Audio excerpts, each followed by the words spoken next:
This video is presented by Javitri Test Tube Baby Center. माँ बनने का सपना करें साकार। Javitri hospital and test tube baby centre, जहां 80% तक सफल परिणामों के साथ 8000 से ज्यादा निसंतान दंपतियों को मिला है संतान सुख का वरदान। Javitri hospital and test tube baby centre. कवि और रंगकर्मी सफदर हाशमी।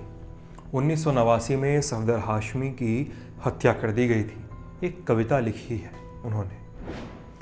पढ़ना लिखना सीखो वो मेहनत करने वालों, पढ़ना लिखना सीखो वो भूख से मरने वालों। क ख ग घ को पहचानो, अलिफ को पढ़ना सीखो, अ आ ई को हथियार बनाकर लड़ना सीखो। पढ़ो कि हर मेहनत कश को उसका हक दिलवाना है, पढ़ो अगर इस देश को अपने ढंग से चलवाना है। अमित ने, हमारे साथी हैं, उन्होंने जिस दिन ये स्टोरी लिखी है और मैं जिस दिन शूट कर रहा हूँ उस दिन विश्व साक्षरता दिवस है। और एक तरीका है, एक बात है और कुछ आंकड़े हैं। हम देखने आए हैं कि भारत कितना साक्षर है। हमारा इसरार इस पर है कि दुनिया को बेहतर बनाने का काम सिर्फ सरकारें नहीं करती हैं, बल्कि वो लोग करते हैं जो उन सरकारों को चुनते हैं। वो लोग जितने पढ़े और लिखे होंगे, साक्षर होंगे, उतना बेहतर चुन सकेंगे। तो साक्षर होने का मतलब क्या है? भारत में राष्ट्रीय साक्षरता मिशन के अनुसार किसी को साक्षर कहलाने के लिए उसे लिखने, पढ़ने और सामान्य गणित की जानकारी होनी चाहिए। कुल मिलाकर ऐसे व्यक्ति को साक्षर कहा जाता है जो कम से कम एक भाषा में लिख समझ ले और जिसे आम जनजीवन के काम लायक गणित भी आता हो। भारत जब आज़ाद हुआ तो साक्षरता दर सिर्फ 18% थी। माने 100 में से सिर्फ 18 लोग ऐसे थे जो पढ़ना लिखना जानते थे। देश की आज़ादी के बाद अंग्रेज़ तो चले गए, पीछे छोड़ गए देश भर को पढ़ाने का एक भगीरथ काम। अब इसको पूरा करने तक काम अब तक चालू है। कई बड़ी सफलताएं मिली तो कई पर लगा कि अब बहुत कुछ करने को बाकी है। आज़ाद हुआ और 1949 में संविधान बनने के साथ शिक्षा को समवर्ती सूची में रखा गया। मतलब शिक्षा पर राज्य और केंद्र सरकार दोनों को ही अपनी नीति बनाने का अधिकार है। राज्य सरकारों पर दारोमदार था कि वो अपने राज्य की भाषा के साथ अंग्रेजी भाषा को भी अपनाएं, और केंद्र सरकार ने एक मूल शैक्षिक ढांचा पेश किया। साल 1988 में राष्ट्रीय शिक्षा मिशन आया, जिसमें 15 से 35 साल के लोगों को साक्षर करने पर जोर दिया गया। इसके बाद वो फैसला लिया गया जिसे शिक्षा के क्षेत्र में सबसे बड़ा फैसला माना जाता है। 2009 में 86वें संविधान संशोधन के जरिए 6 से 14 साल तक के बच्चों के लिए शिक्षा को मूल अधिकार बना दिया गया। राइट टू एजुकेशन एक्ट कहा गया। तो भैया कौन कितना पढ़ा लिखा है? नेशनल स्टैटिस्टिकल ऑफिस की एक रिपोर्ट के आंकड़े से हम सारी बातें करने जा रहे हैं। बाजी मारी दक्षिण के राज्य केरल ने।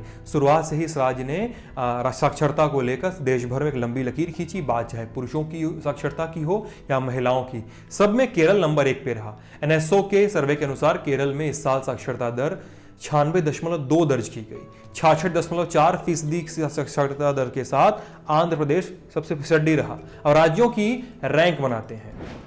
सबसे ऊपर केरल, फिर दिल्ली, फिर उत्तराखंड, फिर हिमाचल, फिर असम के बाद महाराष्ट्र, पंजाब, फिर आता है गुजरात, तमिलनाडु, पश्चिम बंगाल का इसके बाद हरियाणा, ओडिशा, जम्मू कश्मीर, छत्तीसगढ़, बाद में कर्नाटक, झारखंड, फिर मध्य प्रदेश, यूपी, तेलंगाना, बिहार, राजस्थान और आंध्र प्रदेश।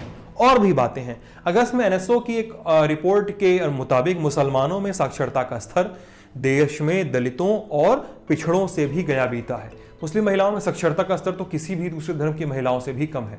गैर SC ST OBC के 91% पुरुष और 81% महिलाएं साक्षर हैं। तो OBC में ये प्रतिशत पुरुषों में 84 और महिलाओं में 69% का है। SC जनसंख्या में 80.3% पुरुष साक्षर हैं और 64% महिलाएं साक्षर हैं। जनजातियों में पुरुषों की साक्षरता का प्रतिशत 78 और महिलाओं का 61% है। उधर मुस्लिमों में 80.6% पुरुष और 69% महिलाएं ही साक्षर हैं। क्रिश्चियन धर्म को मानने वालों में 88% पुरुष साक्षर हैं और 82% महिलाएं शिक्षित हैं। काफी बड़ी संख्या है। इसके बाद नंबर आता है सिख और हिंदू धर्म से जुड़े लोगों का। तो कुल मिलाकर अशिक्षा के खिलाफ लड़ाई अभी खत्म नहीं हुई है। इसे कई मोर्चों पर लड़ा न जाना बचा है।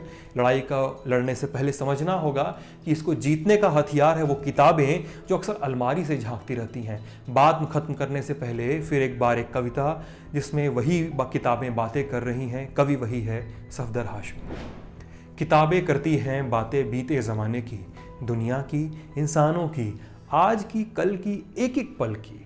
किताबों में रॉकेट का राज है, किताबों में साइंस की आवाज़ है, किताबों में कितना बड़ा संसार है, किताबों में ज्ञान का भंडार है, क्या तुम इस संसार में नहीं जाना चाहोगे? किताबें कुछ कहना चाहती हैं, तुम्हारे पास रहना चाहती हैं। शुक्रिया।